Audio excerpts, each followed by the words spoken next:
Welcome everyone. The tank just turned 4 months old today, and I thought it would be time for a little update. So you'll notice that we have a few more fish in the tank. I have 3 blue-green chromis, you see them swimming in the center, and 2 leopard wrasses, blue-starred leopard wrasse, which is swimming on the bottom here, and an ornate leopard wrasse, which is a little bit smaller.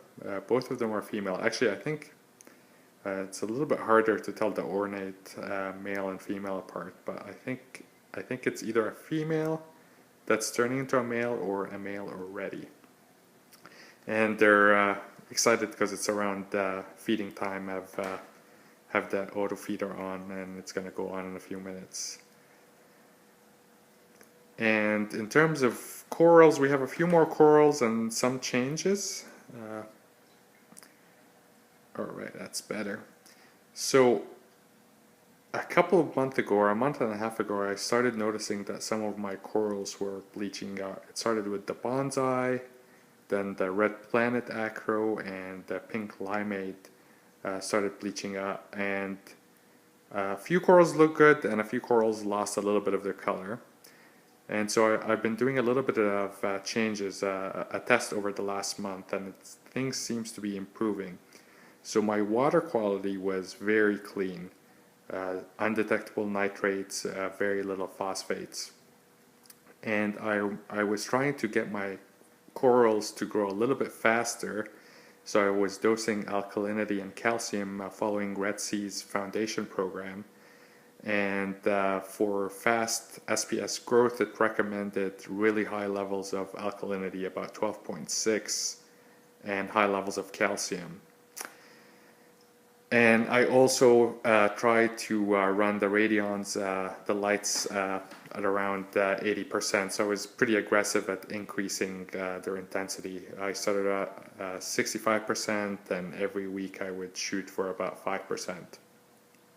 So I think the combination of high light, very high alkalinity, and low nutrients caused my SPS to, some of the SPS to lose their color.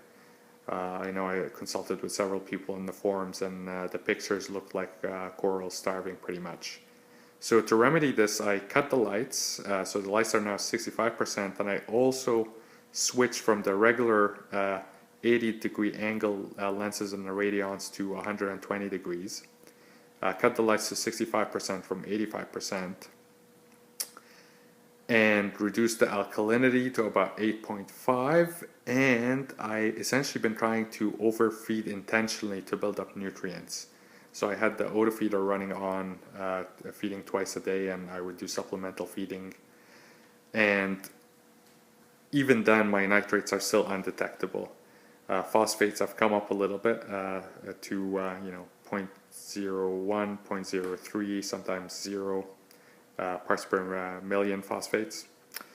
But I'm noticing that the corals that were starting to bleach are getting a little bit more color back, and I'm noticing better color on some of the other corals. So here we have on the far right here, this is one of the corals, the pink limeade, that really bleached out. When I got this was beautiful green with deep green and purple tips. And right now it's bleached out, but it is starting to get a little bit of the pink back in there. The green slimer is growing really well. You can see it's definitely encrusting. This is a deep water acro that was very deep green when I got it, but it's fading out a little bit, but the color around the base is coming back. I moved the bonsai, which was on the top of the tank, I moved it more to the middle. It still looked pretty bleached, so hopefully the color will come back. Up here we have an acro that is actually starting to color up. This was a blue Cali tort that when I got was in pretty rough shape, but is actually starting to color up now. I'm going to move to the side here. You could see it's starting to get the metallic green base and blue tips. This coral actually is also looking really good. That's a meteor shower coral. It's getting a nice blue-green sheen to it. Flower pot looking good, growing new heads. This is a little side view. Here we have a brain, and again a green bird's nest that is doing really well. This thing was a few millimeters when I put it in the tank. This is an Aura Blue Voodoo, and actually it's not getting bigger, but it's really basing out, so you can see it's encrusting the frag really well, and it's showing great polyp extension, and it's getting a bit more color back. This is a Montipora stellata. That's a new addition, about a couple of weeks old in the tank, and it's doing really well. Here we have two corals that are looking really great. The yellow frag that I picked on the right, I don't know what it's called. It's an acro, but it doesn't have a meaningful name. It's called Shockaholic.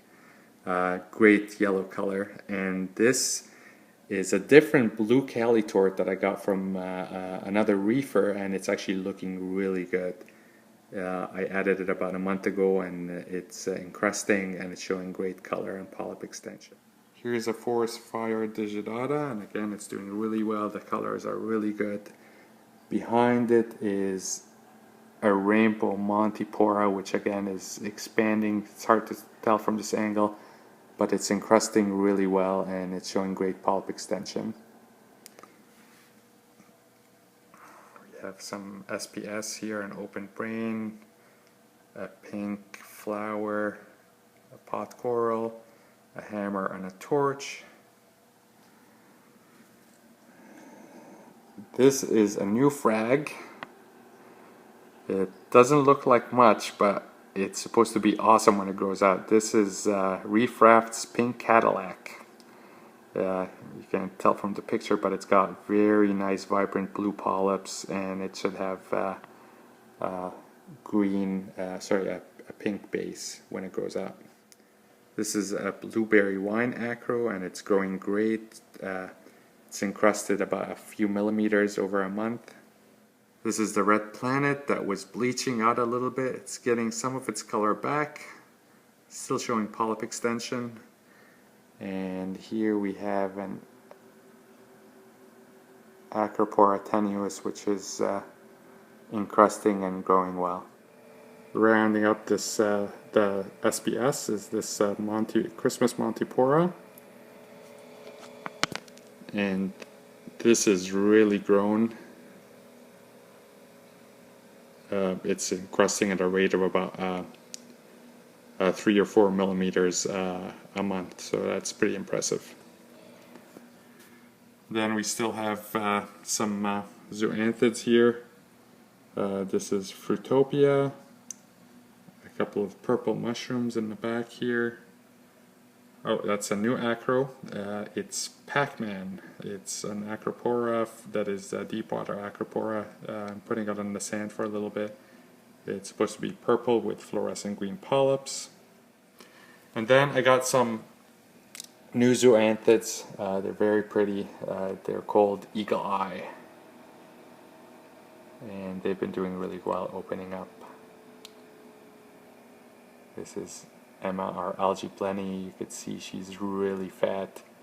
I'm sure she's enjoying the extra feedings and the algae that's growing in the tank. Now I'll give you a tour of the sump, and the most important change is this little guy. I finally did it and turned the ATO reservoir into a refugium that's growing some Chaetomorpha algae. And it's lit on a reverse cycle, so the lights go on at night and they stop in the day. I still have the curve, the A5 curve skimmer, and I'm still dosing alkalinity and calcium. So thank you for watching. I guess for the last little bit of the film, let's see the fish eating their food. That's always fun.